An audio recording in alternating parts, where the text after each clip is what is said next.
Telugu digital media network లో political కేటగిరీలో number 1 కేవలం 72 గంటల్లో 1,50,00,000 వ్యూస్ పైగా popular TV network. Pawan Kalyan గారి ఆయన పాలిటిక్స్ ఇవి చూస్తుంటే జనసేన పెట్టినప్పుడు కూడా మిమ్మల్ని జేపీ గారిని ఇలా కొంతమంది న్యూట్రల్గా ఉంటున్న వ్యక్తులను ఆయన పిలిచారు, సలహాలు సూచనలు మీరు ఇచ్చారు. ఆయన తీసుకున్నారో లేదో మనకు తెలియదు. కానీ ఇప్పుడు చూస్తుంటే పవన్ కళ్యాణ్ గారు ఒక స్టేట్మెంట్ ఇచ్చారు, ఎక్కువ సీట్లు అడక్కండి, ఒత్తిడి చెయ్యొద్దు అనేది ఆయన చెబుతున్నారు. దీన్ని ఎట్లా అర్థం చేసుకోవాలి? ఏముంది, అంతే కదా. అన్నీ ఎక్కువ సీట్లు ఎక్కడ ఇస్తారో వాళ్ళు ఇచ్చిన సీట్లు తీసుకోవాలి. ముందు ఎలాగోలాగా చూశాడు ఒక ట్రైలు 19లో, అట్టర్ ఫ్లాప్ అయింది సినిమా. ఇప్పుడు ట్రైలు సరిగ్గా కాంబినేషన్లో ముందు అసెంబ్లీలో ఎంటర్ అవ్వాలి, పార్లమెంట్లో ఎంటర్ అవ్వాలి, పార్టీ ఉండాలి. అంటే ఏమి ఇస్తే అది తీసుకుని వెళ్ళే పరిస్థితిలో ఉంటేనే అవుతుంది. కానీ లేకపోతే ఇది ఫెయిల్ అయిందనుకోండి, మళ్ళీ ఎలా ఉంటుందో తెలీదు. Because what is doing is right. అతని జనసేన భవిష్యత్తు కోసం ఎన్ని ఇస్తే అన్ని టికెట్లు బార్గెనింగ్ అన్నీ నాకు వదిలేయండి అన్నాడు. అదే కరెక్ట్. ఎందుకంటే అతన్ని బట్టే కదా పార్టీ. అంతే, అంతకుమించి గత్యంతరం లేదు. అంటే 2 స్థానాల్లో టీడీపీ అనౌన్స్ చేయడం, పవన్ కళ్యాణ్ గారు 2 స్థానాల్లో అనౌన్స్ చేయడం, అంటే ఉన్నానని అనిపించుకోవాలిగా. ఇంకా చంద్రబాబు నాయుడు ఎవడో చెప్తే వాడికే టికెట్ అండి, పవన్ కళ్యాణ్ ఏం లేదంటే అతని దగ్గర టికెట్లు కోరుకునే వాళ్ళు కూడా అక్కడికే పోతారు, మాకు జనసేన టికెట్ ఇప్పించండి అని. సో ఆయన చేస్తుంది, నేను ఉన్నాను, మన లీడర్షిప్ మందే అన్నది బాగానే ఉన్నాడు. బాగానే పెరిగింది కూడా జనసేన ఓటింగ్ కూడా బాగా పెరిగింది, మనలా ఉండదు. చంద్రబాబుతో కలిసి వెళ్తే తగ్గుతుందని కొంతమంది అంటున్నారు, కానీ నేను అనుకోను, పెరుగుతుంది. అధికారంలోకి వచ్చే అవకాశం, అధికారం పంచుకునే అవకాశం ఉంది అన్నప్పుడు డెఫినెట్గా ఓట్ పర్సంటేజ్ కూడా పెరుగుతుంది. ఎంపీ చేయరు ఎవరోను. ఎంపీ అంటే రీజనల్ పార్టీ ఎంపీ అంటే ఏమీ లేదు అసలు. అందులో బీజేపీ వాళ్ళు అక్కడ రూలింగ్లో ఉండగా వీళ్ళకి ఏముండదు, వాళ్ళు ఏం చెప్తే చెప్పాలి. ఎందుకు ఎమ్మెల్యే ఉంటే కనీసం ఈయన ఫౌండేషన్ వేసుకోవచ్చు, పబ్లిక్ ఇంట్రెస్ట్లో ఏమేమి అసెంబ్లీలో ప్రస్తావించవచ్చు, లేకపోతే ఆ సెక్రటరీలతో మాట్లాడచ్చు, వీళ్ళ పార్టీని వీళ్ళు బలం చేసుకోవచ్చు. బీజేపీ సహకరిస్తుంది. సో నేను అనుకోవడం ఎమ్మెల్యేకి వెళ్తాడు. ఓకే. త్వరలో జరగబోతున్న ఈ లోక్సభ ఎన్నికలకు సంబంధించి మీరు, ఎందుకంటే దేశ రాజకీయాలు కూడా గమనిస్తూ ఉంటారు కాబట్టి, మోడీ 370 టార్గెట్ 370 అనేది ఆయన పెట్టుకున్నారు.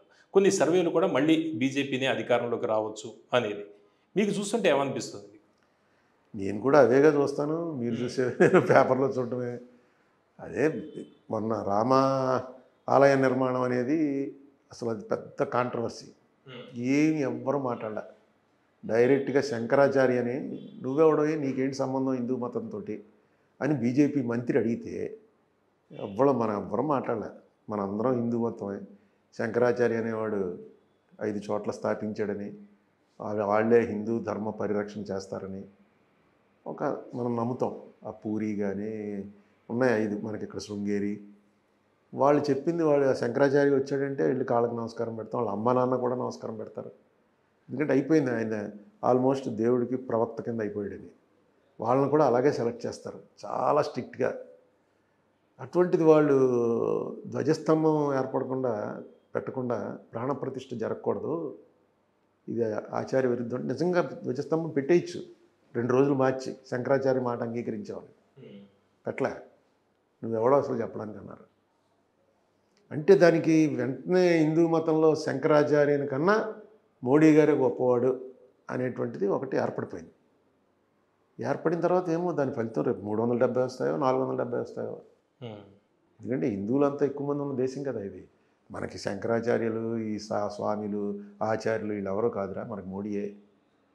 మోడీ రామాలయం కట్టాడు అంతే. ఈ రామాలయం కట్టడంతో మనకు నిజంగా అసలు విముక్తి లభించింది. అదేంటో ఆ రామాలయం ఏంటో, ఆ గొడవ ఏంటో.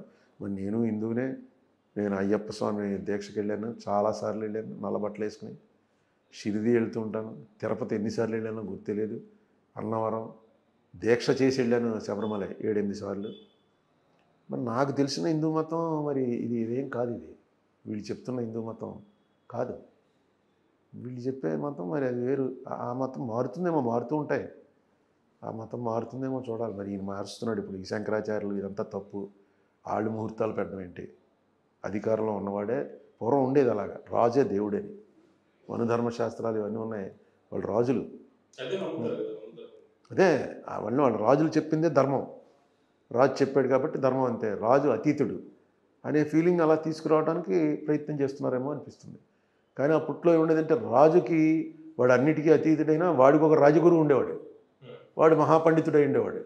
ఆ మహాపండితుడిని పిలిచి వాడు చెప్పినట్టుగా చేసేవారు. ఇప్పుడు ఆ మహాపండితులను తీశారు. నేను చాలా ఆశ్చర్యపోయాను. శంకరాచార్యులది ఏ పెద్ద పని అది, ఒక 4 రోజులు పోస్ట్పోన్ చేస్తే తీసుకొచ్చి మోడీ గారికి అక్కడ ధ్వజస్తంభం ప్రతిష్ఠించడం పెద్ద పనే. ధ్వజస్తంభం వచ్చేస్తుంది. అదే ఎందుకో వాళ్ళు అన్నది అడిగింది కూడా చిన్న కోరిక, చేయకూడదు ఈ ముహూర్తంలోనూ ఇలా చేయండి అని. అది కూడా వాళ్ళు అంగీకరించకపోగా పైపెచ్చు ఇగ్నోర్ చేయలే, ఇన్సల్ట్ చేశారు. నేను అనుకున్నాను ఇది చాలా తీవ్రమైనటువంటి ఇది చేస్తున్నారని చెప్పి. నేను ఎక్కడ సరిపోతాను, మనం ఏదో ఇక్కడ మాట్లాడడానికి సరిపోతాం అంతే. ఇదేంటిది ఇంతకాలం, నాకు 70 ఏళ్ళు, ఇంతకాలం ఏదైతే ఫాలో అవుతూ వచ్చామో, ఒక చూడగానే కాళ్ళకి దండ నమస్కారం పెట్టడం. ఏంటి నమస్కారం ఎందుకు పెట్టాలి, నాకు ఏమన్నా పని ఉందా ఆయనతోటి? మనకు తెలియకుండానే వచ్చేస్తుంది ఫీలింగ్.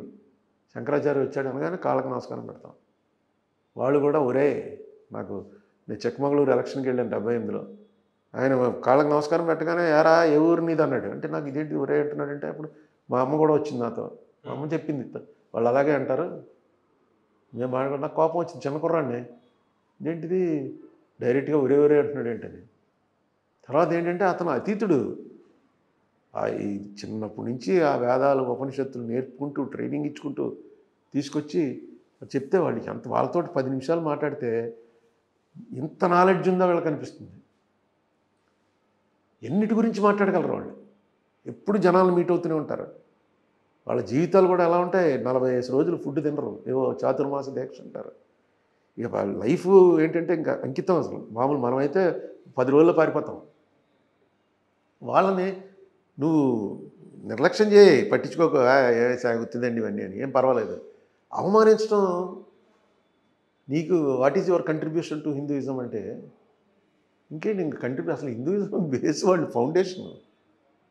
సరే ఏం చేస్తాం, ఈ ఫేవర్ వచ్చినప్పుడు ప్రజల్లో డెఫినెట్గా ఎంతకైనా వెళ్తుంది.